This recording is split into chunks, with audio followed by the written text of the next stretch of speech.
welcome to the Rimworld mod rundown. We'll be taking a quick look at what you can expect to see from Appliances Expanded. For starters, you'll need to own the additional workshop content, Vanilla Expanded Framework, and Harmony.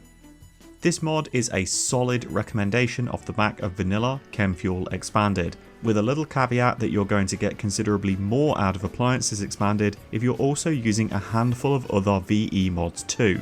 So in this rundown, I'm also running VE Cooking, VE Helixian Gas, VE Furniture Power, VE Furniture Production, the Royalty DLC, and of course VE Chemfuel. At the time of recording, I've already covered Chemfuel, Helixian Gas, and the Royalty DLC.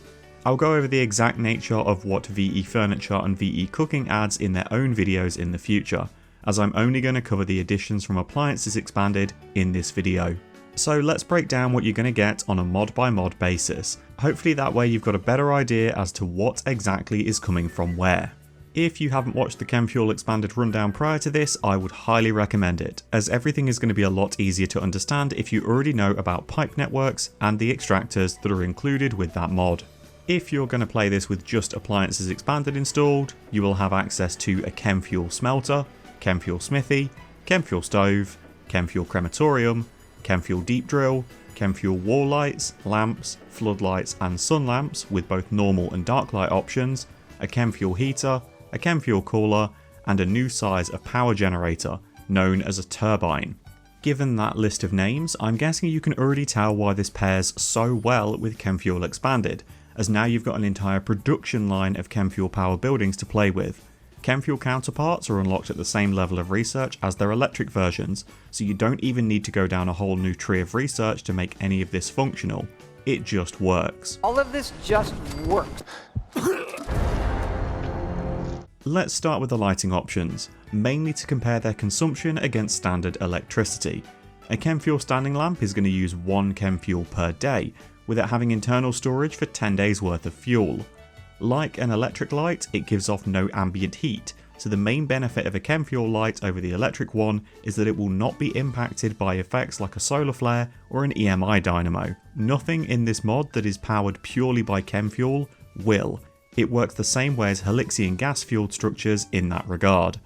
For some really dirty maths around this part, the Chemfuel lamp consumes 1 Chemfuel per day. A standard Chemfuel generator would get around 5 hours of operation using that single Chemfuel. However, it will be outputting 1000 watts of power, which would be enough to power 33 standard electric lights. So whilst, yes, that generator will use a little under 5 times the fuel to run for the same amount of time as a single Chemfuel light, it would be able to power 28 more lights than if you'd just thrown that Chemfuel directly into chem lamps. Even more if you wanted to go the route of advanced lighting research. All of this to say, Chemfuel isn't efficient in the slightest for illuminating your base. So now you've got wall lights and floodlights in that mix, which operate roughly the same. The sun lamp, however, is an entirely different consideration. It uses 9 Chemfuel per day, and despite saying that it turns off overnight, it doesn't. Despite me originally thinking this meant that you will be able to grow plants all night, it actually doesn't work this way, because the plants still rest during the hours that a sunlight would normally be off. This in turn means that you still need to do the whole daytime, nighttime calculation when working out how long it will take for a plant to grow. Nighttime, daytime, nighttime, daytime! Now, that same amount of Chemfuel in a single generator won't produce enough electricity to even begin to power a standard electric sun lamp, even if you're storing the additional power that it would generate overnight in a battery. So not only does this give you an affordable option for a sun lamp, it gives you one of the strongest options too. Let's do the temperature structures then. You have a heater and a cooler. It's hard to pin down the efficiency of these buildings as they work on variable rates, depending on if they're idling or actively changing the temperature. For these kind of buildings, the most important consideration is that they will not be impacted by solar flares. They are just as capable as electric heaters or coolers in terms of temperature regulation, but they pose absolutely no risk of losing your freezer storage or your colonists developing hypothermia if you get a power cut during a cold snap. These make perfect backups even if you aren't using chem fuel as a primary power source or actively collecting it. A single chem fuel cooler in your freezer, waiting to be turned on at the right time, might just keep your supply of meals and bodies from going goopy. Don't forget that you can bury colonists in your freezer too, which will still keep the body fresh whilst it's frozen in a grave, so if eventually you do find a resurrection serum, they're still a viable target. The main issue with trying to do this using purely electricity is that multiple power cuts over long durations of time eventually stack their decay timer too high. With chem fuel, you don't have this issue. Just make sure you handle the frozen bodies with care when trying to bring them back to life. Now we have all of the production buildings. So you've got a crematorium, smithy, smelter, stove and deep drill. The tricky part with gauging these against regular production is that, with the exception of the crematorium, they only consume fuel whilst in use. The crematorium is going to neck 100 chem fuel every 10 days, regardless of if it's being used or not, compared to the 250 watt drain of a normal crematorium. So this is something you'll likely want to turn off between uses. Whilst 10 fuel a day isn't exactly crippling, if you're using chem fuel for a few other buildings, it'll be putting more strain than necessary on your tank reserves. The really useful thing for buildings like your smelter and smithy is that they aren't likely to be seeing constant use, so it allows them to sit happily in situ for months at a time, costing you absolutely nothing, and giving you time to really stockpile fuel in those tanks for when you need it. The stove is the building that is most likely to see constant use, and just like a Helixian gas version, it allows you to comfortably sit on less stored meals at any given time, because power cuts won't risk you running out of prepared meals and forcing you to eat raw food. I'm not saying this is the most massively impactful wealth saver, but the value of stacks on stacks of meals just sitting in your freezer can dramatically add up when you get into the hundreds, or even more so if you're mad enough to live off lavish meals. One of the main benefits of chem fuel as a power source comes with the chem fuel deep drill, or the chem fuel powered excavator as it's called, in that it can be manually refueled. All of your chem fuel buildings can obviously, but this is more useful as it doesn't require a power source to be placed near it when it's in use. You can just pick up the drill, throw it wherever you need to, and then get to it. No more lugging around a charged battery, a vanometric power cell, an unstable power cell, or, even worse, trying to lay cables all over the map to reach them. The last part included with appliances expanded as standard is the inclusion of a new size of generator: turbines. These are massive, taking up 4x4 tiles worth of space. You'll have variants for wood, chem fuel, and if you're using it as well, Helixian gas. They're all unlocked with fabrication research, and each one of these will kick out a whopping 6,000 watts of power for varying amounts of input, as well as giving off a little bit of heat too, so you'll likely want them unroofed. As you'd expect, wood is the least efficient generator by a country mile, burning through 200 logs every 2.7 days. Even if you're living in a rainforest biome, this will be a pain in the arse to manage, purely because of the number of trips this demands to fell trees and then refill it with wood, especially if you're using a few of them. The chem fuel turbine uses 90 fuel every 5 days, compared to its little brother which was consuming 30 fuel every 6.7. Bear in mind of course that the turbine is kicking out 6 times the power, so 6 small generators would bring you up to 180 fuel every 6.7 days, making that 90 per 5 seem pretty reasonable in comparison. Finally, you've got the Helixian gas turbine, which is by far and away the most efficient, leaping over the possibility of being overpowered and becoming definitely overpowered. With each gas geyser providing 7,200 litres of the good stuff and a single turbine consuming only 1,200 a day, you can stack 6 of these per geyser for 36,000 watts of power. Power at 400% capacity. How about that? Remember that if you're using Helixian gas, you want to pipe up a storage solution first before you place down the pump, otherwise it won't trigger the gas extraction. And if you're going to use these turbines to essentially redline the geyser constantly, you might want to let it get a little bit of surplus in the tanks to avoid a stuttering power grid, as turbines will take great big bites out of stored gas whilst in use. Okay, so that's the base of what's included in Appliances Expanded, and what is also included if you pair it with Helixian gas. Let's go through what else you'll find in this mod when it interacts with other content. If you have Royalty installed, you'll have the option of using Chemfuel braziers, in both Standard and Dark Light. A normal brazier is going to burn through 30 wood every 15 days. A Chemfuel variant burns 1 fuel every day and stores up to 5, so it's not exactly fuel efficient, but it'll save a little legwork keeping the braziers in your throne rooms or temples lit, as they can simply be piped up. It also means you won't fall into that weird moment of realization that you ran out of wood a couple of quadrums ago, when you try and install a peg leg and it tells you that you're missing materials for the operation. If you're using Chemfuel Expanded, which of course you are, you'll have a building called the Infinite Deep Chem Reactor. This works just like a normal deep chem extractor, just far, far slower, with the upside being that it can produce deep chem forever from a single underground source. How much slower, I hear you asking? A normal extractor will draw 1 deep chem every second. This does 1 every 10.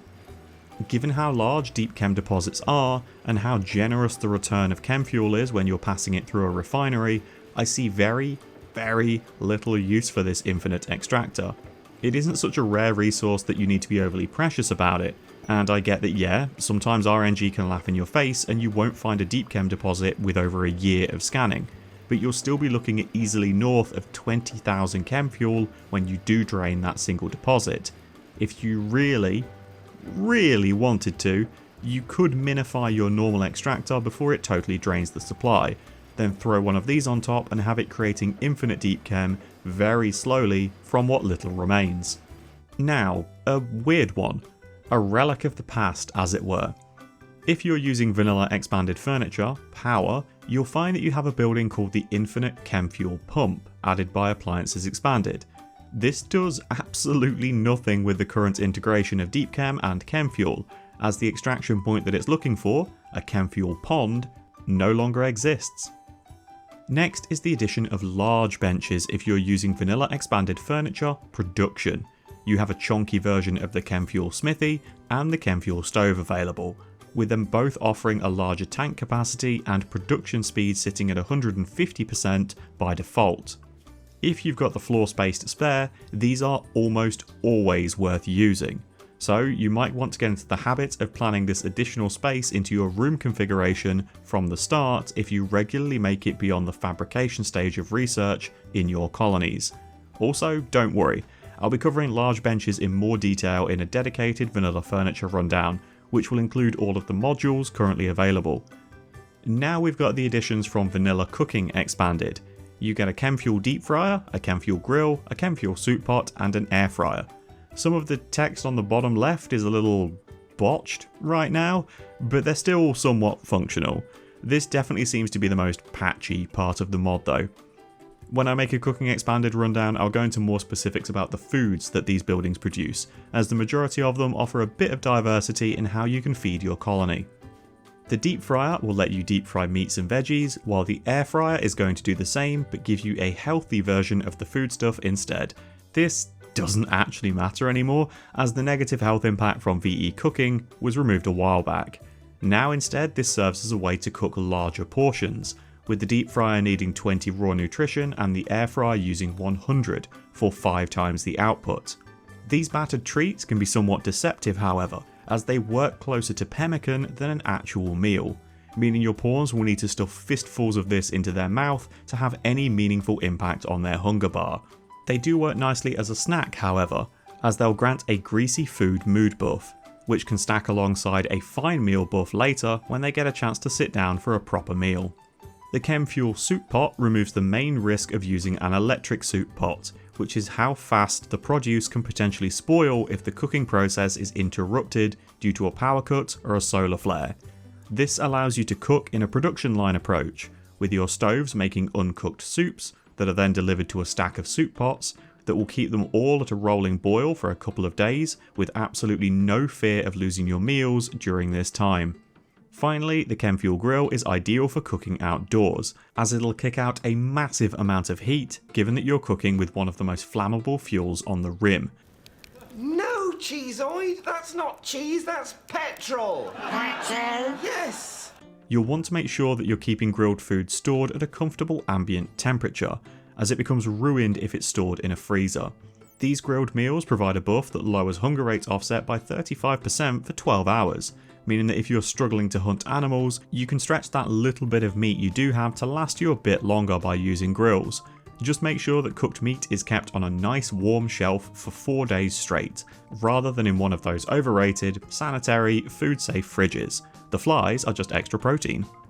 That about does it for all the new bits that you can build. So the very last thing to mention is that Appliances Expanded adds in options for your chem fuel refineries. As well as being able to make 3 chem fuel from 1 deep chem, you now have the choice of setting it to make either 5 Nutramine from 150 deep chem or 35 Synthread from 150 deep chem. This alone vastly expands the flexibility of Chem Fuel Expanded, whilst also potentially cutting down on the amount of refineries you're going to need, as now it won't take 5 refineries working non-stop to keep up with the pace of a single deep chem extractor. I will say that yes, this is pretty easy access to luxury resources like Nutra and Synthread, but the exchange rates are also relatively fair. Given the investment into the infrastructure to extract and convert deep chem, with each tile of it only offering 10 Nutramine or 70 Synthread, you won't exactly be drowning in them anytime soon. This is just another nice option if you want to make a colony using things like the android races, as now having one of them bleeding out isn't quite so economically crippling. I am never going to financially recover from this. If you're liking the sound of Appliances Expanded, consider grabbing the Big Little mod patch too, as it fixes the functionality of linkable buildings between different mods, meaning you can connect all of the work speed boosting buildings from Vanilla Furniture Expanded with all of the chem fuel production buildings in Appliances. Best of both worlds. Thanks for watching, folks. If you have any mods you'd like to see a full breakdown for, or suggestions of mods you'd like to see covered, feel free to leave them in the comments. I might get around to them. I'll be back again soon with another Rimworld mod rundown. Wherever you are in the world, enjoy the rest of your morning, afternoon, or evening. Take care.